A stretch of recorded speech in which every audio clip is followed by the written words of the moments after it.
I want everyone in jail. I want all of them arrested, and they've crossed it. I mean, this is unacceptable. It's shameful. Don Lemon lectured half of the parishioners about how they really had an obligation to sit there and take it. These are resistance planning and operation that we're going to follow them on. Some people are too dumb to be allowed to do the news. There's a Constitution and the First Amendment to freedom of speech and freedom to assemble. He's too dumb and doesn't know about the law or the U.S. Constitution. You're going to learn the hard way, sir, how wrong you are. Look, he's hugging his kid. I just imagine it's uncomfortable and traumatic for the people here. That's what sing is about. You're too stupid to understand the law, but this one also happens to be illegal. You know how it's illegal to harass people or to show up at the abortion clinic? You're not allowed to do that. Well, guess what?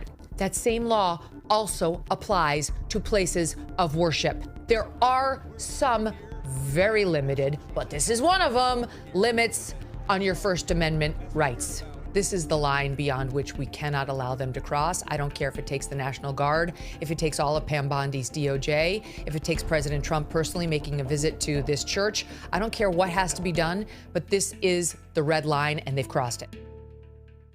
Anti-ICE activists reach a new low. I mean, this is beyond.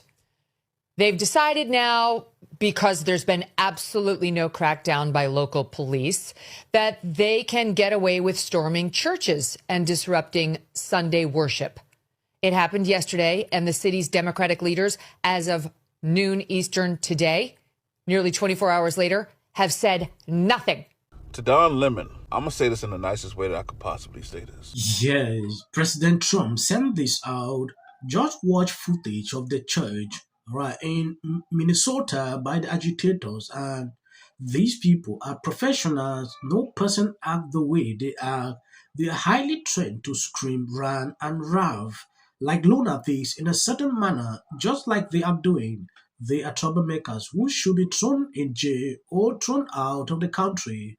The first to go should be with an fake sleeves bag or him, who is supposedly worth over $30 million, even though she's never had anything but government job.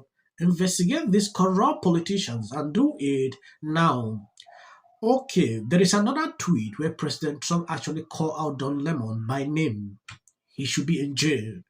At some point, I have seen Don Lemon struggling to justify all this. I just had to laugh all through because he will find out. I did not fight America's enemies overseas and have buddies who fought America's enemies overseas to come home and watch mobs intimidate families in the house of God.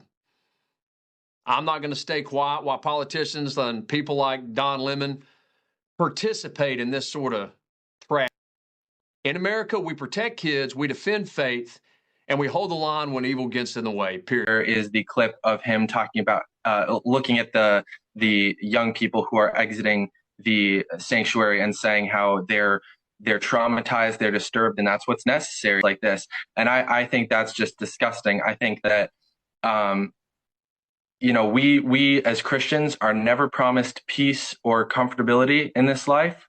We know that people will be against us, but that does not mean that we shouldn't call people out when they do something like that or when they say something like that against us. And I think that that is just a terrible thing to say about anyone, that they should be traumatized for the sake of a political agenda. So I am not on board with what he was doing there. I don't think he should have been there. I don't think he had the right to be there. He was part of the group that disrupted our worship service, even if he was just documenting it. Frankly, I don't really care if he was there to just document or if he was there to. He was there, and he was part of what disrupted our worship service. And so I don't think he should have been there. I don't think he should have said the things that he said. I don't think that it was the right time to interview a pastor in the midst of his flock being attacked by wolves. And I just think that he handled it very unprofessionally. Yes, President Trump retweeted this. A small group of elderly ladies were at an abortion clinic and were given 40 years in prison for violating the FACE Act. I would like to see the same kind of sentence for Don Lemon and the people that broke into that church and did that during services. I have watched legal arguments on this case. Don Lemon is in trouble. Yeah. From what I saw on CNN, they said if Don Lemon stay outside of that premise, like, he will not have any problem. He went inside, disrupted, and his videos are out there. How he was, saying some kind of things. I believe you've seen the beginning of this clip. That should tell you the guy is in trouble. To Don Lemon, I'm going to say this in the nicest way that I could possibly say this. Jesus Christ died for our sins willingly. At any point, he could have freed himself from that. But it was not the will of God for him to do so. In America, y'all love to come after Christians. Y'all love to tell us that we need God to be good people. If you think that about us, then why do you think it's a good thing to test us?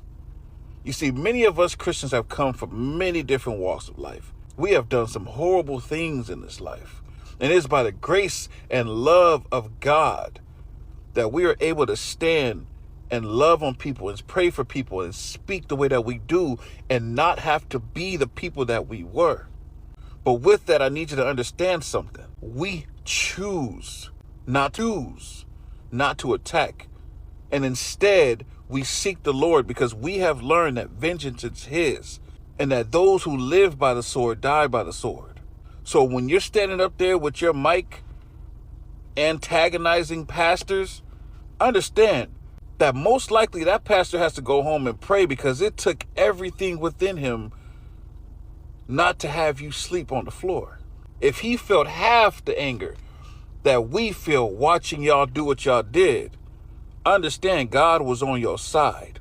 Y'all take every opportunity to disrespect Christians, but you'll never walk in a mosque and do those things. You'll never go to other religions and their places of worship and disrespect them, but you claim to be a Christian and disrespect your own? Don, you just placed your foot in some stuff that you don't want to deal with. I believe you've seen this guy. According to this tweet, Minnesota church attendee says Don Lemon was unprofessional and was absolutely a part of the mob that stormed his church. He was there and he was part of what disrupted our worship service.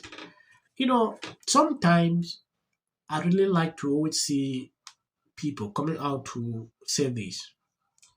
Don Lemon thought he could use this for clicks, but instead, it has put him into trouble that we might not see him for a very long time. You can do your journalism, not in these places. If he was outside, he could be protected by his First Amendment right. You don't storm a place of worship, struggle to interview pastors in the midst of the demonstrations. That is something dangerous. He was part of the mob, not acting as a journalist. Until he had to travel, he had all the program. Hey everybody, I just wanted to say I am so sorry for what is happening in Minneapolis and our country, really, but specifically Minneapolis right now.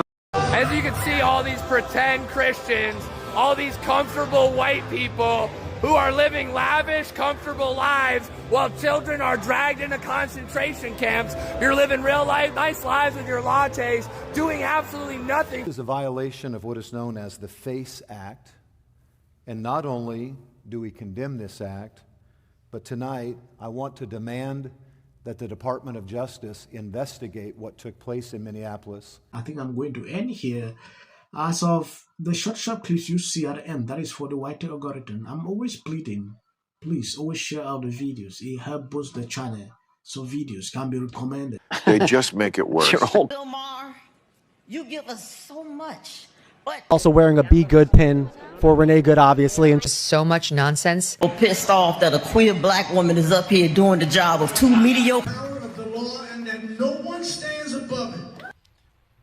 I don't see both sides in a dogmatic. The Golden Globe for Best Editing goes to the Justice Department. This is for her. This is for the people in the United States who are terrorized and scared today. Yes. Of course, this is for the mother. Babies are upstairs watching. Y'all better be off them damn phones and watching me. Them. Thank you, everyone. I'm a little in shock. Here you go.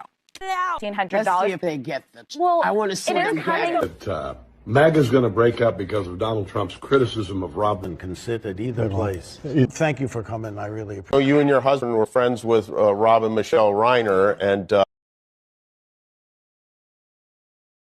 everybody knew that wasn't true. A dangerous relative as a likely suspect. A tip that led to her brother Nick.